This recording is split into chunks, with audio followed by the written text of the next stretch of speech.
नमस्कार दोस्तों, कैसे हैं आप सब। मैं एक बार फिर से आप सबका आपके अपने YouTube चैनल ललित क्लासेस पर स्वागत करता हूं। तो गाइस, आज की इस वीडियो में हम पढ़ने वाले हैं आपका क्लास 10th का भूगोल का अध्याय 7 के इम्पोर्टेंट पॉइंट्स जो हैं आज हम इस वीडियो में डिस्कस करने वाले हैं। और आपका जो 7th चैप्टर है राष्ट्रीय अर्थव्यवस्था की जीवन रेखाएं, इसके इंपॉर्टेंट नोट्स को आज हम पढ़ेंगे। और ये जो नोट्स हैं वो मैं बेस्ड ऑन रिलेटेड सिलेबस पर लेकर आया हूँ, इसलिए आपको कुछ भी चिंता करने की ज़रूरत नहीं है। तो बिना किसी देरी के शुरू करते हैं अपने नोट्स को। लेकिन उससे पहले अगर आप इस चैनल पर नए हैं तो सबसे पहले फटाक से चैनल को सब्सक्राइब कर दो गाइज, और बेल आइकन को भी प्रेस कर देना ताकि अगर हम कोई भी नई वीडियो अपलोड करें तो उसकी नोटिफिकेशन आपको मिल जाए। तो चलिए अपने नोट्स को शुरू करते हैं। तो यहाँ पर जो हमारा सबसे फर्स्ट पॉइंट आता है, देश की जीवन रेखाएं, यानी हमारे देश की जो जीवन रेखाएं हैं, किन किन चीज़ों पर हमारा देश जो है वो डिपेंड करता है। तो परिवहन तथा संचार के आधुनिक साधन जो लोगों को एक दूसरे के पास लाते हैं तथा राष्ट्रीय और अंतर्राष्ट्रीय व्यापार में सहायता करते हैं। यानी परिवहन यानी कि हमें एक जगह से दूसरी जगह जाना है, संचार करना है, कुछ भेजना है, हमें किसी से बात करनी है, तो उसके जो आधुनिक जो हमारे पास तकनीक हैं जो लोगों को एक दूसरे से जोड़ती हैं, उनको हम क्या कहेंगे, देश की जीवन रेखाएं। और ये राष्ट्रीय तौर पर भी होती हैं और अंतर्राष्ट्रीय तौर पर भी, यानी दो देशों के बीच भी हो सकती हैं और दो राज्यों के बीच, और या फिर दो लोगों के बीच भी ये हो सकती हैं। उसके बाद परिवहन के साधन क्या क्या हैं। तो परिवहन के साधन जो मनुष्य तथा सामान को एक स्थान से दूसरे स्थान तक ले जाते हैं, ऐसे जैसे रेल, वायु एवं जल परिवहन।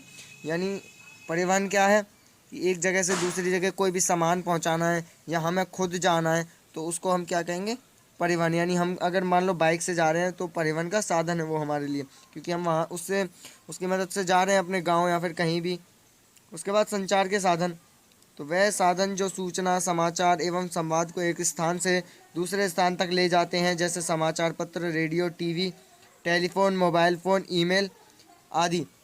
यानी संचार के साधन क्या हैं, जो एक सूचना को एक स्थान से दूसरी स्थान तक ले जाते हैं, जैसे आपके न्यूज़ वाले हैं, आपके अखबार वाले हैं, समाचार पत्र हैं, आपके रेडियो हैं, टीवी हैं, ईमेल है, मोबाइल फ़ोन है। इन सब से क्या है कि आप किसी को भी कुछ भी एक बार में बता सकते हो आसानी से।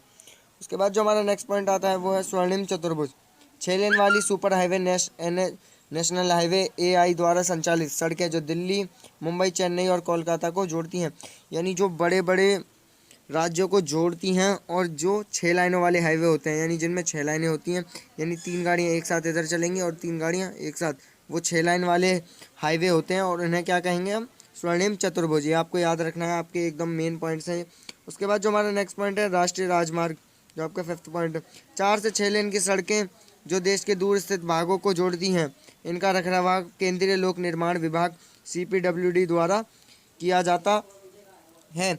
यानी राष्ट्रीय राजमार्ग क्या है, जिनमें 4 से 6 लाइन हो, यानी 4 लाइनों पर गाड़ियाँ चल सकती हो या फिर 6 लाइनों पर, 6 से ज़्यादा वहाँ पर ना हो। और इसे कौन नियंत्रित करता है, CPWD। यानी आपको बस ये याद रखना है CPWD। आप एग्जाम में अगर इतना भी लिख देंगे तो आपको मार्क्स मिल जाएंगे। उसके बाद हमारा नेक्स्ट पॉइंट है सीमांत सड़कें।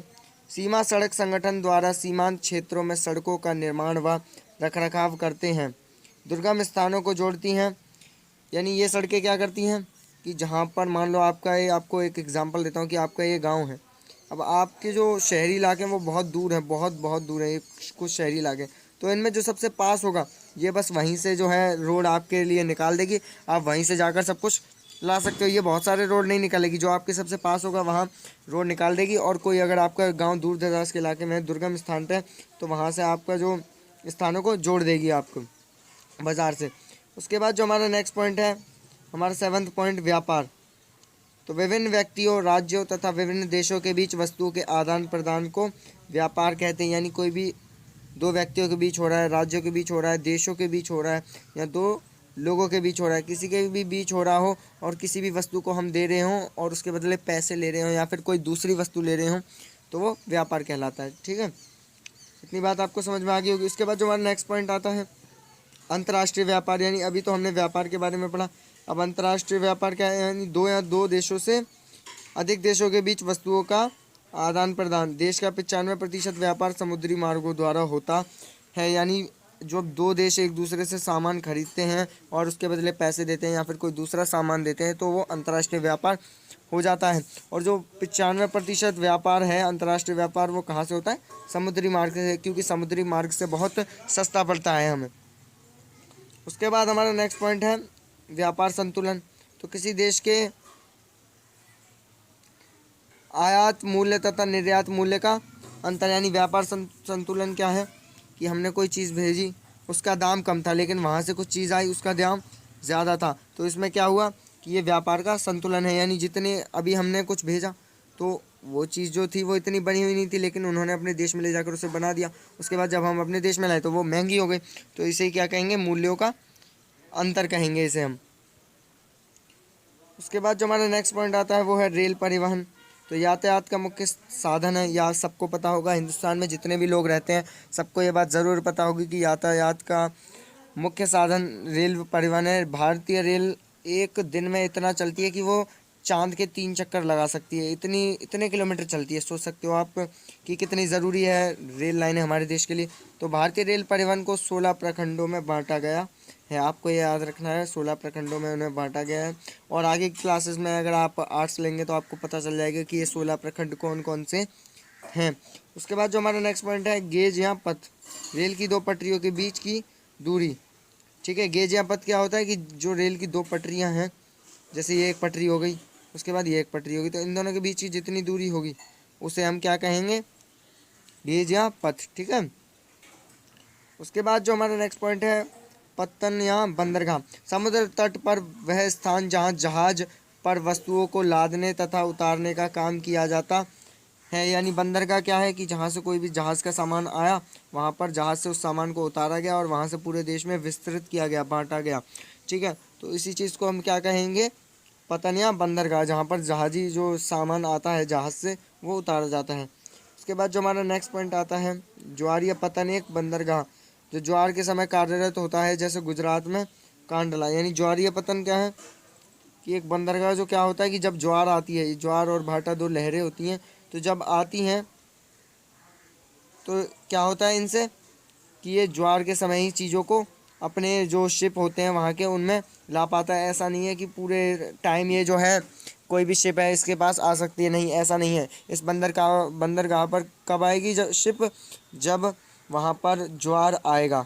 ठीक है, और जैसे हमारे यहाँ गुजरात में कांडला है, यहाँ पर एक उदाहरण भी दिया गया है। उसके बाद जो हमारा नेक्स्ट पॉइंट है और सबसे इम्पोर्टेंट और लास्ट भी हमारा, तो पर्यटन के नए रूप।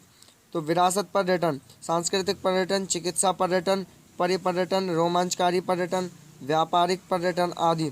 प्रतिवर्ष भारत में 26 लाख से अधिक विदेशी पर्यटक आते हैं। यानी पर्यटन के नए रूप क्या हैं, जो जो हमारे यहाँ बाहर से लोग घूमने के लिए आते हैं, विदेशों से लोग आते हैं घूमने के लिए। तो हमारे देश में 26 लाख लोग हर साल आते हैं बाहर से, भारत को देखने की कैसा है भारत, कैसे उसकी विविधताएं हैं। तो वो क्या क्या देखते हैं, विरासत पर्यटन देखते हैं, सांस्कृतिक देखते हैं, क्या क्या हमारी संस्कृति, हमारा कल्चर। उसके बाद हमारे यहाँ क्या मेडिकल फैसिलिटीज़ हैं। उसके बाद क्या हमारे यहाँ पारे पर्यटन, यानी क्या हमारे यहाँ सुविधाएं हैं। उसके बाद रोमांचकारी पर्यटन, जहाँ पर लोग जो है कई वाइल्ड में जाते हैं, जंगलों में जाते हैं, जानवरों को देखते हैं। उसके बाद व्यापारिक पर्यटन, कि हमारे यहाँ जो है हस्तकलाएँ बहुत फेमस हैं इन सब चीज़ों से। तो आई होप गाइस आपको सब कुछ समझ में आ गया होगा, और जल्दी से स्क्रीनशॉट ले लेना और कॉपी में भी नोट कर लेना ये सारे इंपॉर्टेंट नोट्स, क्योंकि आपके लिए बहुत इंपॉर्टेंट है। मैं आपको अभी बता रहा हूँ, सब कुछ नोट करके रखा करो। और अगर आपने इसके पिछले जो चैप्टर्स थे उनकी अगर वीडियो नहीं देखी है तो सबकी देख लो, सबके मैंने इंपॉर्टेंट नोट्स जो हैं वो बता दिए हैं। सो गाइस अगर वीडियो अच्छी लग रही हो तो प्लीज़ लाइक कर देना, और चैनल पर नए आए हो तो सब्सक्राइब करके जाना। So thank you so much guys for watching this video and good bye.